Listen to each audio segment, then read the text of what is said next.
후덕지근한 여름철을 맞이해 더위를 날려버리기 위해 여러분은 어떤 생각을 하고 계십니까?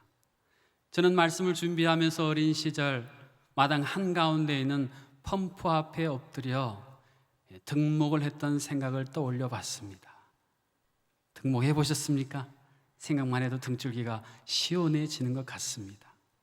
그런데 펌프가 이 역할을 수행하기 위해서 꼭 필요한 것이 바로 마중물입니다.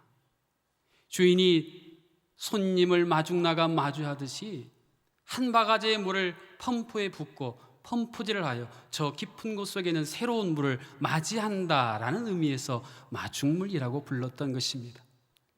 우리의 인생사를 돌아보면 인생의 곳곳에 가물어 쩍쩍 갈라진 논바닥처럼 메마름의 문제로 고통당할 때가 얼마나 많이 있습니까?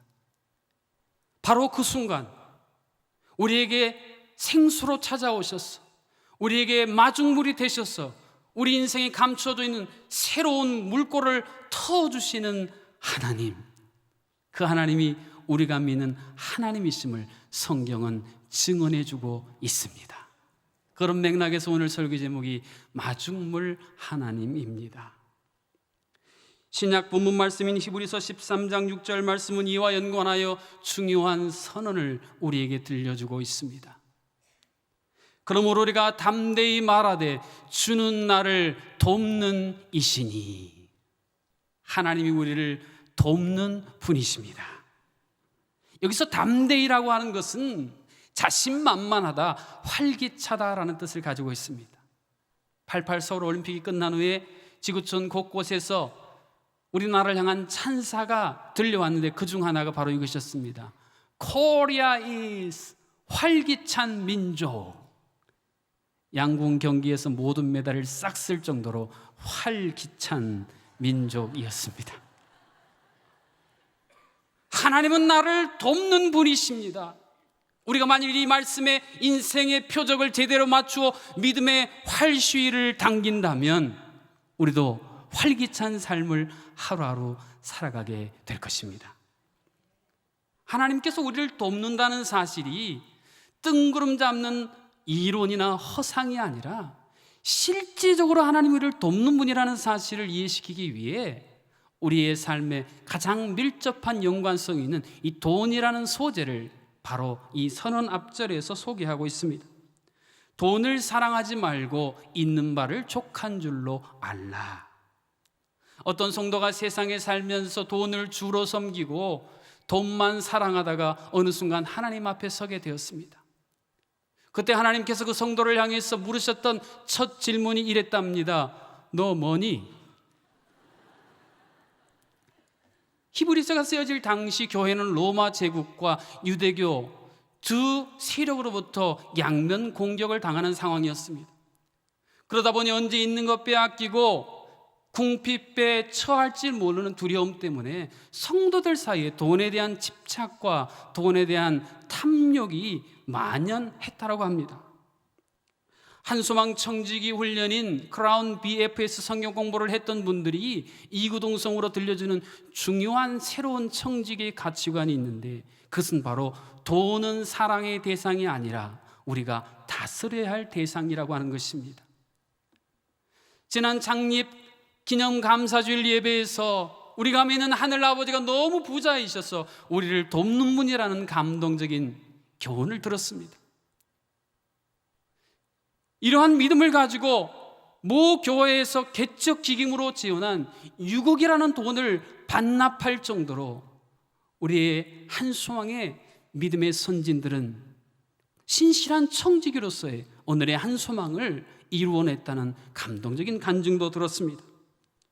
이처럼 우리가 하나님이 나를 돕는 분이라는 진정한 믿음 안에서 살아간다면 우리는 돈의 노예로 끌려다니는 삶이 아니라 신실한 청지기로서 돈을 다스리는 삶을 살아가게 되는 것입니다.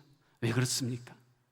하나님이 나를 돕는 분이라면 우리는 그 하나님으로 말미암아 세상 모든 것을 소유한 사람들이기 때문에 그렇습니다. 우리를 도우시는 마중물 하나님이 여러분의 텅텅 비어 메마른 인생 펌프 가운데 충만히 임하시사 다시 한번 여러분의 깊이 감추어져 있는 거룩한 생수가 콸콸콸 터져 나오는 그런 은혜가 오늘 있어지기를 주님의 이름으로 축복합니다. 오늘 신약 본문인 히브리서 13장 7절 말씀에 보면 이러한 새로운 삶으로의 전환을 위한 소중한 교훈이 징검다리처럼 놓여 있는 것을 보게 됩니다. 하나님의 말씀을 너희에게 일러주고 너희를 인도하던 자들을 생각하며 그들의 행실의 결말을 주의하여 보고 그들의 믿음을 본받으라 라는 말씀입니다. 오늘 신약 본문이 기록된 히브리서는 유대교를 믿다가 기독교로 개종한 그리스도인들을 독자로 기록된 책입니다. 유대인들이 가장 흠모하고 좋아했던 모세를 예수님과 비교하여 많이 설명한 이유도 거기에 있습니다. 이런 맥락에서 인도하던 자들의 대표적인 모델로 모세를 지칭하고 있음을 우리는 알 수 있는 것입니다. 마중물 하나님이 모세의 인생 가운데 어떤 놀라운 역사를 이루셨는지 물이라는 소재를 중심으로 추적해 보았습니다. 모세가 출생할 당시 애굽의 바로왕은 이스라엘이 너무 기하급수적으로 번성하자 그 맥을 끊어놓기 위해 아주 끔찍한 명령을 내립니다. 남자아이가 태어나면 나일강에 집어 던져 넣으라는 명령이었습니다. 이런 긴박한 상황 가운데 모세가 태어나게 됩니다. 부모가 몇 달을 애써서 숨기지만 한계 상황에 이르르자 그 아기 모세를 갈대 상자에 넣어 나일강에 띄웁니다. 죽음의 바다가 죽음의 물이 될 수 있는 바로 그 나일강, 그 한가운데로 하나님이 아기 모세를 마중 나오셨습니다. 그러자 죽음의 갈대 상자가 구원의 방주로 변화되었던 것입니다. 이 사실을 오늘 구약성경 본문인 출애굽기 2장 10절은 이렇게 기록해주고 있는 것입니다. 그 아기가 자라매 바로의 딸에게로 데려가니 그가 그의 아들이 되니라. 그가 그의 이름을 모세라 하여 이르되 이는 내가 그를 물에서 건져내었음이라 하였더라. 사랑하는 여러분, 묻습니다. 하나님이 여러분을 돕는 분이십니까? 그렇다면 죽음의 나일강 같은 존재로부터 모세를 건져주신 그 하나님이 오늘 여러분의 인생 가운데 있는 죽음의 나일강 같은 상황에서 여러분을 동일하게 건져주실 것입니다. 우리가 이 사실을 믿는다면 우리가 해야 할 일은 분명해졌습니다. 모세의 부모가 그랬던 것처럼 나를 답답하게 하고 나를 압박하고 나를 가두두는 것 같은 그 갈대 상자를 마중물 하나님 앞에 올려드리는 것입니다. 그러면 그 하나님께서 그 절망의 죽음의 나일강강에 띄어있는 그 갈대 상자를 이스라엘 백성을 구원하는 위대한 신호탄인 구원의 방주로 변화시켜 주셨던 이 놀라운 하나님의 대하 드라마를 오늘 여러분의 삶 가운데서도 동일하게 펼쳐나가실 것입니다.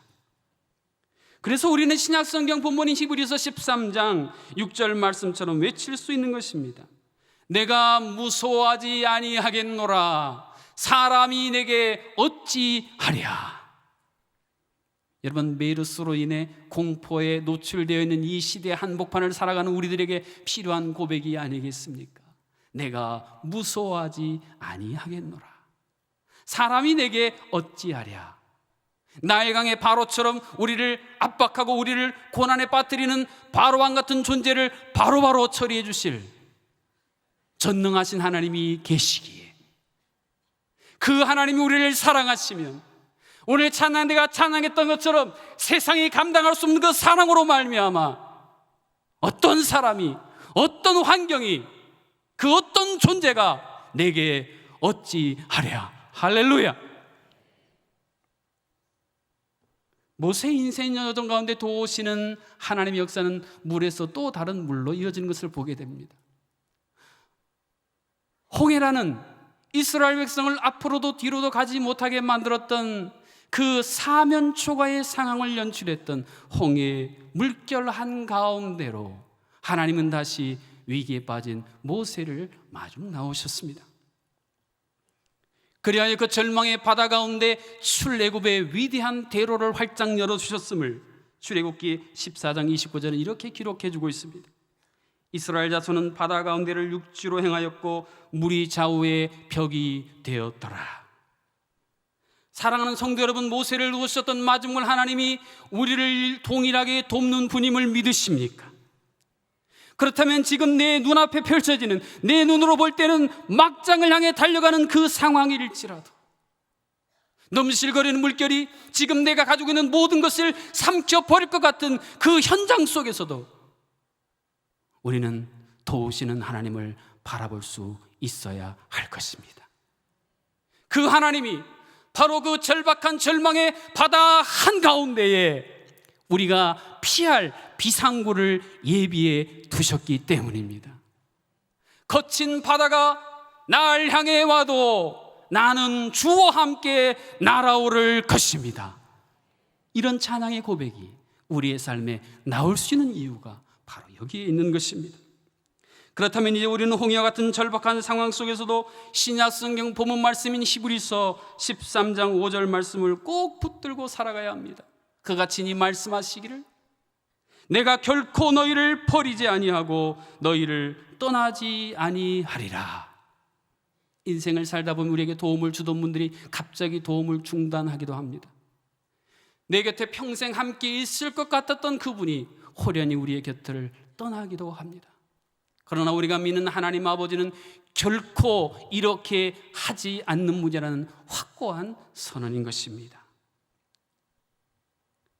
그리하여 환난의 풍랑 가운데 그분이 함께 하심으로, 나를 강하게 하심으로 우리는 다시 세움받는 존재가 될 수 있는 것입니다. 이것이 You raise me up, 날 세우시네, 우리가 했던 찬양의 아름다운 고백인 것입니다. 모세가 들고 있던 초라한 지팡이, 그러나 떠나지 아니하시고 버리하지 않으시는 하나님이 함께 하실 때에 그 지팡이는 화산이 터질 때 일어나는 어마어마한 영광스러운 능력의 통로로 쓰였다고 출애굽기가 강조해서 기록을 해주고 있습니다. 그렇다면 내 자신을 바라보고 바라봐도, 우리 가정을 바라보고 자녀를 바라보고 바라봐도 마른 지팡이처럼 보잘것없어 보일지라도 우리와 함께 하시는 그 하나님으로 말미암아 우리의 가치가 본질적으로 달라질 수 있다는 사실을 믿으시나요? 2011년 두 차례 큰 지진으로 고통당했던 뉴질랜드 크라이처치에 세계적인 성악가 플라시도 도밍고가 자선 공연차 왔던 적이 있습니다. 그때 저도 그 자리에 참석했는데 70노장이라고는 믿겨지지 않을 만큼 엄청난 성량을 내뿜는 감동적인 공연이었습니다. 팜플렛에 나와 있는 모든 순서가 다 마쳤는데 청중이 앵콜을 무려 8번이나 쇄도하게 외쳤습니다. 연세도 있고 해서 피곤하시기도 할 텐데 전혀 그런 내색하지 아니하시고 기쁨으로 끝까지 최선을 다하는 그 도밍고를 바라보면서 모든 청중들은 감격의 도가니 땅에 빠져버렸습니다. 그때 제가 잘 아는 곡이 나오더라고요. 뱃삼에 묻혀.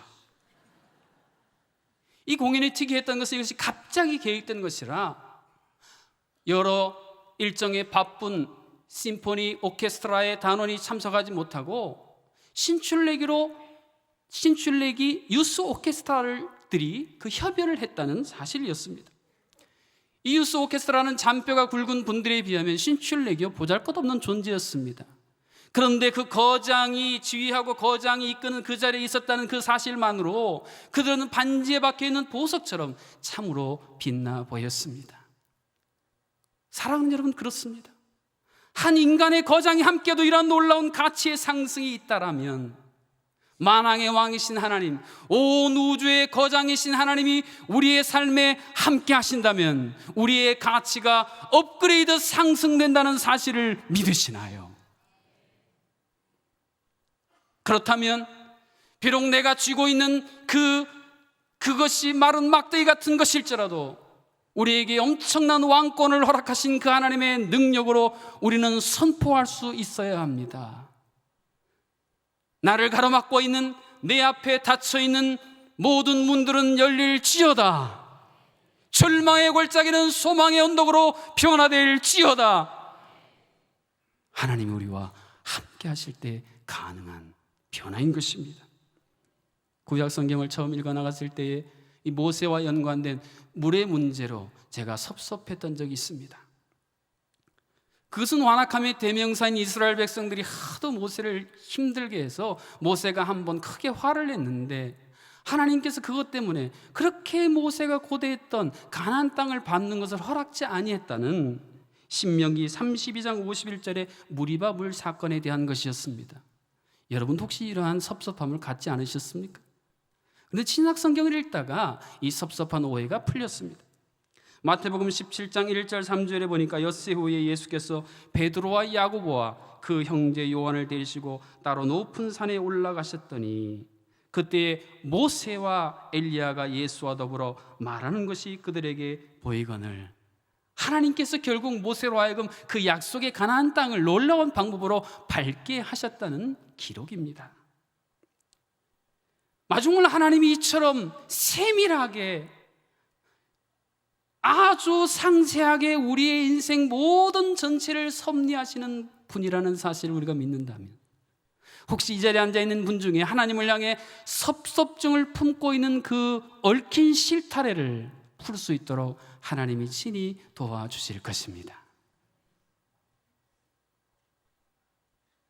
그렇게 기다리고 고대했는데 이때쯤인 무엇인가 나타나야 하는데 아무것도 존재하지 않을 때 우리는 초조해하고 불안해합니다. 내 생각에는 하나님이 A라는 응답을 주셔야 하는데 하나님은 B라는 응답을 갖고 찾아오시면 우리는 삐져버립니다. 그리고 한 걸음 더 나아가 그 하나님을 향해 원망하며 신앙의 길을 이탈하기도 한다는 것입니다. 그러나 모세로 하여금 영광스럽고 변화된 몸으로 그 약속의 땅을 밟게 하셨던 섭리의 하나님, 그 하나님이 우리 인생 가운데도 가장 적절한 때에 가장 최상의 곳으로 응답해 주실 것입니다. 나는 믿네라는 찬양의 가사의 한 대목을 보면 이 부분을 이렇게 멋지게 고백했습니다. 제가 참 좋아하는 찬양입니다. 내가 겪는 시험이 어렵고 힘겨워도 내 주님보다 크지 않네. 내 앞에 바다가 갈라지지 않으면 주관하러 바다 위 걷게 하리라. 얼마나 놀라운 고백입니까? 오늘 신약 본문 히브리서 13장 8절은 이 사실과 연관해 우리에게 중요한 교훈을 마음에 새겨주고 있습니다. 예수 그리스도는 어제나 오늘이나 영원토록 동일하시니라. 과거의 모세를 도우셨던 그 하나님이 오늘 우리도 도우십니다. 장래에도 우리를 도우실 것입니다. 이것을 우리가 아멘으로 진심으로 고백할 수 있다면 모세 인생 가운데 마중물이 되셔서 모세에게 새로운 물꼬를 터주셨던 그 하나님께서 오늘 답답하게 막혀있는 메말라 있는 우리 인생 가운데도 새로운 물꼬를 터주실 줄을 믿으시기를 바랍니다. 그런데 이처럼 놀라운 마중물의 하나님이 우리에게 주시는 축복을 왜 우리는 누리지 못하고 살아가는 것일까요? 왜 많은 그리스도인들이 아닌 우리들이 물이 빠진 펌프처럼 아무리 펌프질을 해도 물 한 방울 나오지 않는 것 같은 절망과 메마름의 삶을 살아가고 있는 것일까요? 그것은 내 공로, 내 노력이 아니라 하나님께서 우리에게 주시는 전적인 은혜라는 이 중요한 사실을 우리가 제대로 깨닫지 못하고 수용하지 못하기 때문이라는 것입니다.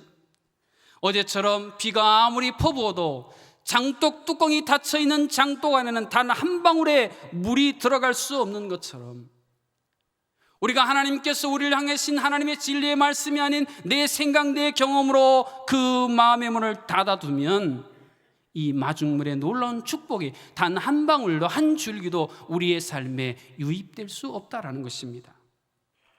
오늘 신약 본문인 히브리서 13장 9절 말씀은 이 사실과 연관하여 중요한 교훈을 던져주고 있습니다. 여러 가지 다른 교훈에 끌리지 말라. 마음은 은혜로서 굳게 하며 아름답고 음식으로서 할 것이 아니니 음식으로 말미암아 행한 자는 유익을 얻지 못하였느니라 그랬습니다. 이 구절에서 은혜라고 번역된 카리스는 호의, 은혜의 선물이라는 뜻을 갖고 있습니다. 임금이 암행어사에게 표식으로 마패를 주듯이 하나님께서 우리를 이 세상에 하나님의 자녀로 보내시면서 그 표식으로 주신 것이 카리스, 은혜라는 것입니다. 카리스마라는 말도 이 단어에서 유래했던 것입니다. 그렇습니다. 하나님 우리를 돕는 분이 되시는 것이 내가 어떤 공로를 세워서 내가 어떤 자격이 있어서가 아니라 전적인 하나님의 사랑의 선물이라는 사실, 그래서 이 진리를 향하여 우리가 마음을 활짝 열고 그것을 받아들일 때 우리를 도우시는 하나님을 삶에서 강력하게 체험할 수 있게 되는 것입니다. 히브리서가 기록된 당시에도 하나님의 은혜를 음식물에 대한 규례나 어떤 의식으로서 받아들이려는 거짓된 교훈에 귀를 기울여 그것이 진리인 것처럼 살아갔던 성도들이 있었다고 합니다. 그러나 오늘 본문은 이러한 태도를 견지하면 궁극적인 유익을 얻을 수 없다라고 결론지어 선언해 주고 있는 것입니다. 오직 예수 그리스도의 십자가의 피가 우리의 심령 가운데, 인생 가운데 마중물로 부어지고 믿음의 펌프를 통해 우리에게 은혜의 선물로 다가오는 것을 마음문을 활짝 열고 받아들일 때에 오늘 모세가 경험했던 그 도우시는 하나님이 동일한 우리의 도우심의 하나님이 되어지는 것입니다. 얼마 전 신방했던 집사님 부부로부터 들었던 간증을 통해 저는 이러한 전적인 은혜에 의한 하나님의 도우심을 묵상할 수 있었습니다. 이분들은 몇 년 전까지만 해도 교회 하면 욕을 하고 교회 하면 치를 떨었던 분들이었습니다.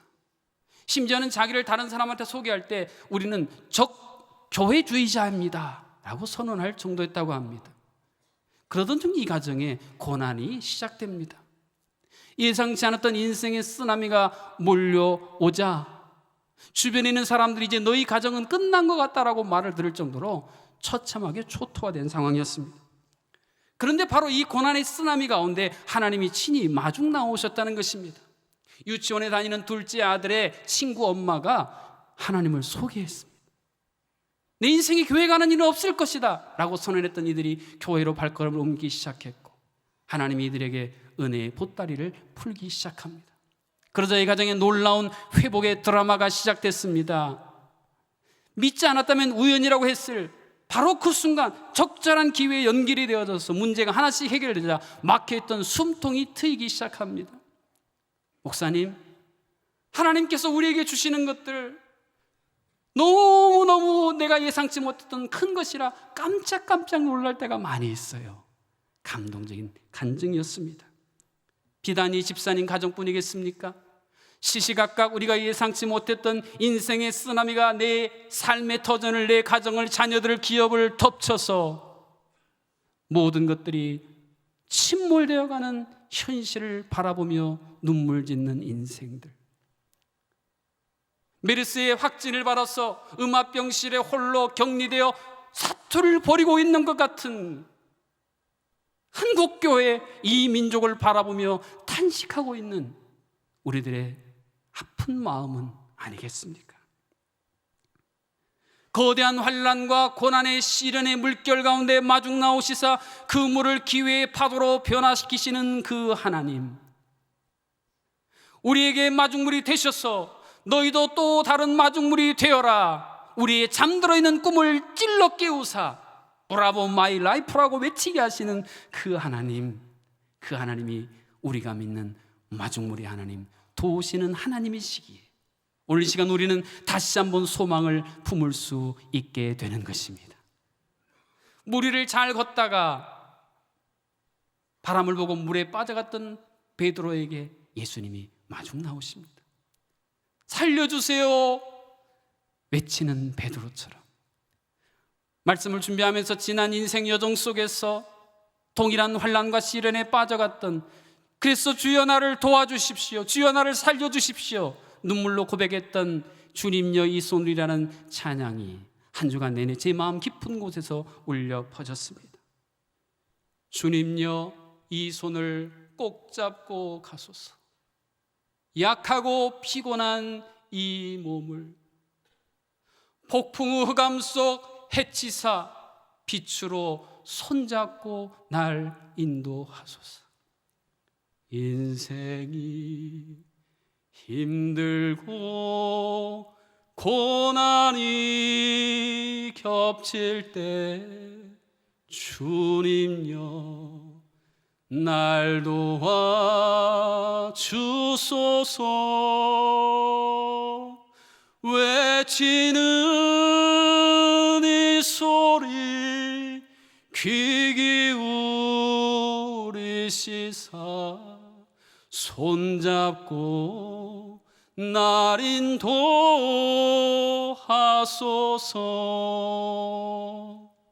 기도하시겠습니다. 우리를 도우시는 마중물의 하나님, 우리 인생이 다 말라버리고 갈증으로 고통당하는 그 현장에 찾아오시사 다시 한번 우리 인생 가운데 생수를 부어주시는 하나님을 찬양합니다. 나일 같은 죽음의 위협 속에서도, 홍해 같은 절박한 절망의 환경 속에서도, 내가 이해하지 못한 우리의 삶의 결과들로 인하여서도 우리가 이제 낙심하고 원망할 것이 아니라 마중물로 우리에게 다가오셔서 우리에게 새로운 역사를 허락하실 그 하나님을 믿음으로 바라보게 하여 주시옵소서. 그래 우리 인생 가운데 이곳저곳에 빵빵 터주시는 하나님의 놀라운 새로운 물고가 우리의 심령과 가정과 자녀와 기업과 목장과 한국 교회와 이 민족 가운데 활짝 열리도록 도와 주시옵소서.